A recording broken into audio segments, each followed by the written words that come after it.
कभी आप अपने दुश्मन को देख पाते हो और कभी देख भी नहीं पाते। आप देख इसलिए नहीं पाते क्योंकि आपको पता नहीं वो आया कहां से।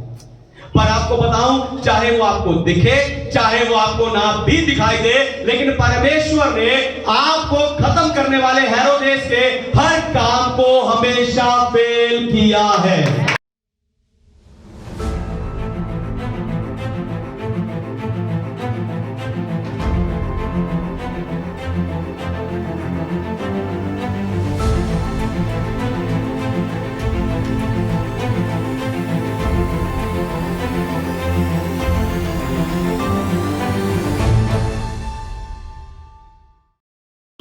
हालेलुया। तो आए आज के वचन में चले और पवित्र शास्त्र बाइबल से आज का संदेश सुने। आज का संदेश है ये भी चमत्कार है। आज का संदेश है ये भी चमत्कार है। हमारा परमेश्वर सामर्थी परमेश्वर है जो लगातार चमत्कार करता है, लेकिन कई लोग उनके जीवन में परमेश्वर के किए हुए काम को देख नहीं पाते, इसलिए वो अपने जीवन में किसी मनुष्य को या किसी वस्तु को परमेश्वर का स्थान दे देते हैं। लेकिन थोड़ी देर के बाद वो व्यक्ति आपके लिए काम करता करता थक जाता है और कहता है कि आगे से मैं तुम्हारा बोझ नहीं उठा सकता। पर आपको बताऊं, परमेश्वर के लिए चमत्कार बहुत छोटी चीज है। हालेलुया। परमेश्वर के लिए चमत्कार करना बहुत छोटा या हल्का काम है। चमत्कार के लिए परमेश्वर को थोड़ा भी जोर लगाना नहीं पड़ता। चमत्कार के लिए परमेश्वर को बिल्कुल मेहनत करनी नहीं पड़ती। आपको बताऊं, चमत्कार करने के लिए परमेश्वर को अपना हाथ भी हिलाना नहीं पड़ता, वो अपनी उंगली से चमत्कार कर देते हैं। हालेलुया। इसीलिए परमेश्वर हर समय हमारा बोझ लेने के लिए तैयार रहते हैं। हालेलुया।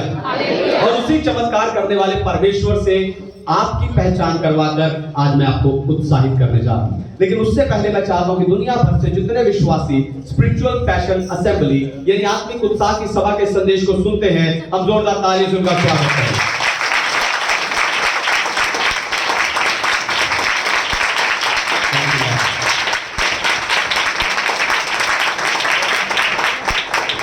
ये भी चमत्कार है। पहली बात, जब परमेश्वर आपके लिए नया काम करे। यह भी चमत्कार है जब परमेश्वर आपके लिए नया काम करे। निकालिए लूका का रचित सुसमाचार 1 अध्याय और 34 वचन। Gospel of Luke chapter 1 verse 34। मरियम ने स्वर्गदूत से कहा, ये कैसे होगा, मैं तो पुरुष को जानती ही नहीं। आमीन। परमेश्वर के नाम की महिमा हो। तो मरियम ने कहा, ये कैसे हो सकता है। आपको बताऊं, यीशु के जन्म के समय इजराइल रोम के अधीन था। रोम के राजा ने अपने राज्य को अलग अलग हिस्सों में बांटा हुआ था और एक एक हिस्से पर राजा को नियुक्त किया हुआ, और यहूदियों के लिए उसने हेरोदेस को नियुक्त किया था। पर हेरोदेस को एक दिन पता चला कि यहूदियों का राजा यानी मसीहा जन्म लेने वाला है। उसने सोचा, अगर इनका राजा आ गया तो मेरी नौकरी चली जाएगी। इसलिए उसने कहा कि मैं इस बच्चे को मार दूंगा। आपको बताऊं, हेरोदेस उस चीज को दिखाता है जिसके द्वारा शैतान आपको आपका चमत्कार प्राप्त करने से रोके या आपको फलवंत होने ना दे। आप देखो, हेरोदेस मसीहा को जन्म लेने से नहीं रोक सकता था, वो उसे बढ़ने से रोक सकता था। मसीहा का जन्म लेना निश्चित था क्योंकि उसके जन्म की भविष्यवाणी सैकड़ों सालों पहले हो चुकी थी। यानी हेरोदेस मसीहा को जन्म लेने से नहीं रोक सकता था, वो उसे बढ़ने से रोक सकता था। हालेलुया। जब आपको चमत्कार के बारे में बताया जाता है, चमत्कार के बारे में सिखाया जाता है, यही आपके साथ भी होता है। आप उस चमत्कार के प्रकाशन को ले तो लेते हो, लेकिन आपको आपके चमत्कार की ओर बढ़ने से रोकने वाले हेरोदेस से आप नहीं लड़ते। हालेलुया। हालेलुया। यीशु के जन्म लेने का भी एक कारण था और हेरोदेस का उसे रोकने के पीछे भी, उसे बढ़ने से रोकने के पीछे भी एक कारण था, लेकिन परमेश्वर सही कारण का साथ देते हैं। हालेलुया। हालेलुया। यीशु का जन्म लेने के पीछे कारण है, हेरोदेस का उसे बढ़ने ना देने के पीछे एक कारण है, लेकिन परमेश्वर सही कारण का साथ देते हैं। पानी कभी दो भाग नहीं होता, लेकिन अगर वो उस रास्ते में आए जिस रास्ते से परमेश्वर आपको लेकर जाना चाहता है, तो परमेश्वर आपके लिए उस पानी को दो भाग करेगा। Hallelujah, hallelujah. आपको आपके चमत्कार तक पहुंचाने के लिए अगर परमेश्वर को नया तरीका निकालना पड़े, वो निकालेगा। अगर उसे सृष्टि के कानून को बदलना पड़े तो वो बदलेगा, आपके लिए नया तरीका निकालेगा। ये भी चमत्कार है।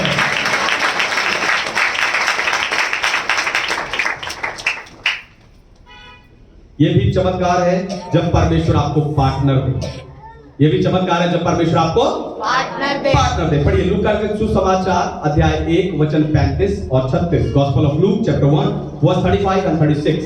स्वर्गदूत ने उसको उत्तर दिया, पवित्र आत्मा तुझ पर उतरेगा और परम प्रधान की सामर्थ तुझ पर छाया करेगी, इसलिए वह पवित्र जो उत्पन्न होने वाला है परमेश्वर का पुत्र कहलाएगा। और देख, तेरी कुटुंबनी इलिशबा के भी बुढ़ापे में पुत्र होने वाला है। ये उसका जो बांझ कहलाती थी 6वां महीना है। आमीन। परमेश्वर के नाम की महिमा। हालेलुया।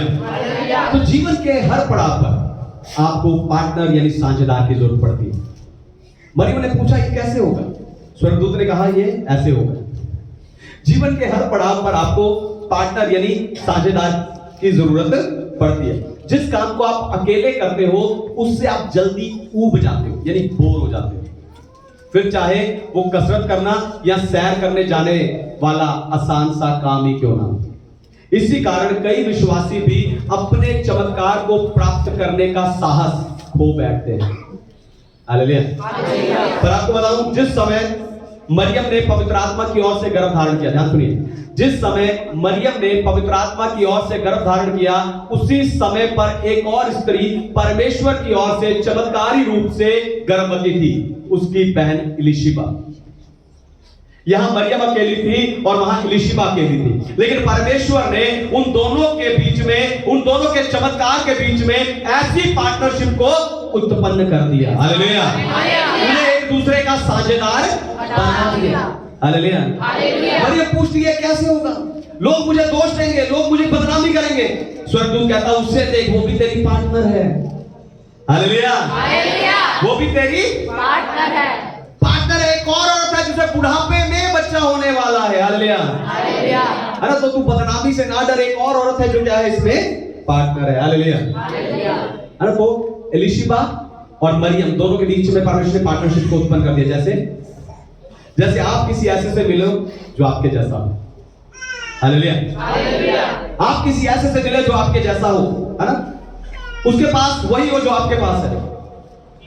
आप किसी ऐसे से मिले, उसके पास वही हो जो आपके पास है। वही दर्शन जो आपके पास है, वही वरदान जो आपके पास है ना? वही विश्वास जो आपके पास है, वही बुलाहट जो आपके पास है, वही उत्साह जो आपके पास है, वही जो जीवन जो आपके पास है। और परमेश्वर उसके साथ आपको ऐसा जोड़ दे कि वो आपकी उन्नति करे। जैसे मरियम से मिलकर इलिशिबा की पेट कोख में बच्चा आनंद से उछल पड़ा, उससे अपने पार्टनर से मिलकर आपका आनंद भी दोगुना हो जाए, आपका अभिषेक भी डबल हो जाए। Hallelujah, hallelujah. पर कई विश्वासी जब उन्हें अपने जैसा कोई नहीं मिलता, ध्यान सुनिए, जब कोई विश्वासी जिन्हें अपने जैसा जब उन्हें कोई नहीं मिलता तो वो किसी को भी अपना पार्टनर बना लेते हैं। पर आपको बताऊं, ऐसी साझेदारी से आपकी उन्नति नहीं होगी। हालेलुया। ऐसी साझेदारी से आपकी उन्नति नहीं होगी। जिसके पास आप जैसा दर्शन और आप जैसा उत्साह ना हो, आपको उनके साथ संगति नहीं करनी चाहिए। हालेलुया। पर जब तक आपको आपके जैसा कोई ना मिल जाए, जब तक आपको आपके जैसा कोई ना मिल जाए, तब तक जिसने आपको यह दर्शन, यह उत्साह दिया है यानी परमेश्वर, उसके साथ पार्टनरशिप को जारी रखो। हालेलुया।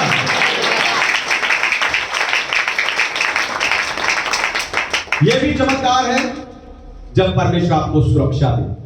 ये भी चमत्कार है जब परमेश्वर आपको सुरक्षा दे। पढ़िए मत्ती रचित सुसमाचार 2 अध्याय 8 वचन, gospel of Matthew chapter 2 verse 8। और उसने ये कहकर उन्हें बैतलहम भेजा, जाओ उस बालक के विषय में ठीक ठीक मालूम करो, और जब वह मिल जाए तो मुझे समाचार दो, ताकि मैं भी आकर उसको प्रणाम करूं। आमीन। परमेश्वर के नाम की महिमा हो। तो मुझे और आपको सुरक्षा चाहिए, हमारे बच्चों को, हमारे परिवार को सुरक्षा चाहिए। हेरोदेस बालक यीशु को सच में मारना चाहता, इसीलिए उसने अपने राज्य में पैदा हुए 2 साल तक के सब बच्चों को मरवा दिया। पर आपको बताऊं, जब भी हेरोदेस ने यीशु को मारना चाहा, परमेश्वर ने उसे बचाया। हालेलुया। जब भी हेरोदेस ने यीशु को मारना चाहा, परमेश्वर ने उसे बचाया। हेरोदेस ने ज्योतिषियों से कहा कि जब तुम्हें यहूदियों का राजा मिल जाए तो आकर मुझे बताना, मैं भी जाकर उसके दर्शन करूंगा, उसकी आराधना करूंगा। लेकिन परमेश्वर ने ज्योतिषियों को सपने में कहा कि ऐसा मत करना। यीशु के पिता यूसुफ उसे हेरोदेस के राज्य में ही रखना चाहते थे, लेकिन परमेश्वर ने सपने के द्वारा यूसुफ को कहा कि तुरंत उठकर मिस्र चला जा, हेरोदेस इस बच्चे को मारना चाहता है। यानी जब भी हेरोदेस ने बालक यीशु को मारना चाहा, परमेश्वर ने उसे बचाया। Hallelujah, hallelujah. आपको खत्म करने वाले हेरोदेस से भी, ध्यान सुनिए, आपको खत्म करने वाले हेरोदेस से भी परमेश्वर आपको बचाते आए हैं। Hallelujah, hallelujah. आपको खत्म करने वाले हेरोदेस से भी परमेश्वर आपको बचाते आए हैं। आपको बताऊं, कभी आप अपने दुश्मन को देख पाते हो और कभी देख भी नहीं पाते। आप देख इसलिए नहीं पाते क्योंकि आपको पता नहीं वो आया कहां से। पर आपको बताऊं, चाहे वो आपको दिखे, चाहे वो आपको ना भी दिखाई दे, लेकिन परमेश्वर ने आपको खत्म करने वाले हेरोदेस के हर काम को हमेशा फेल किया है। परमेश्वर आपको बचाते आया है और आगे भी बचाएगा। हालेलुया। ये भी चमत्कार है। चौथी और आखिरी बात, ये भी चमत्कार है जब परमेश्वर आपको समृद्धि दे। ये भी चमत्कार है जब परमेश्वर आपको समृद्धि दे। पढ़िए 3 यूहन्ना की पत्री अध्याय 1 वचन 2, 3 जॉन चैप्टर 1 वर्स 2।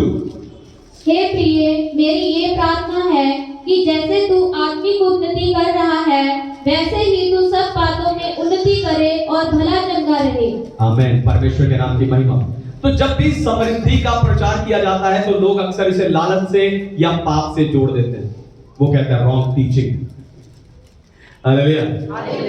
वो कहते हैं गलत शिक्षा है। पीछे कमेंट मिला मुझे फेसबुक पे, वो कहते हैं गलत शिक्षा है। हालेलुया। जब भी समृद्धि का प्रचार किया जाता है तो लोग उसे लालच या पाप के साथ जोड़ देते हैं। पर आपको बताऊं, गलत शिक्षा को बिना सिखाए सही नहीं किया जा सकता।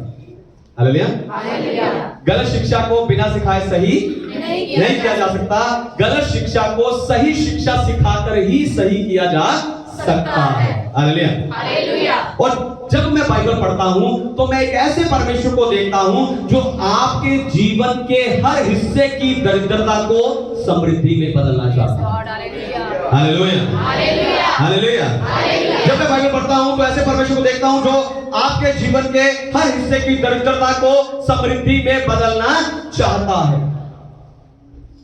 जैसे हमने अभी पढ़ा कि जैसे तू आत्मिक उन्नति कर रहा है, सब बातों में भी उन्नति कर। Hallelujah, hallelujah. आपको बताऊं, सबसे बुरी दरिद्रता या गरीबी आत्मिक गरीबी है।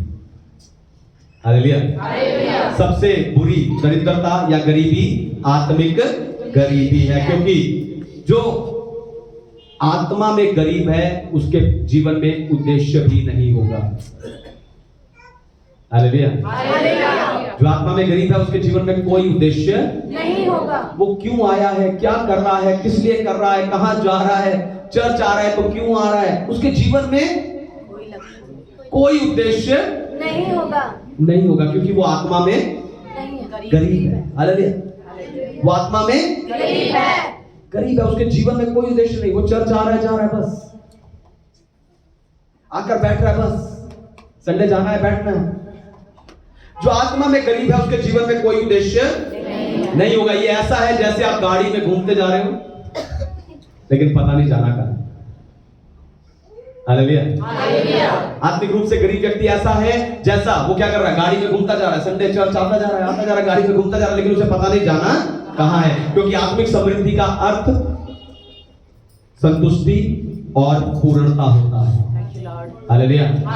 आत्मिक समृद्धि का अर्थ संतुष्टि और पूर्णता होता है। नई नौकरी आपको अस्थायी संतुष्टि देगी तब तक जब तक वो पुरानी ना हो जाए।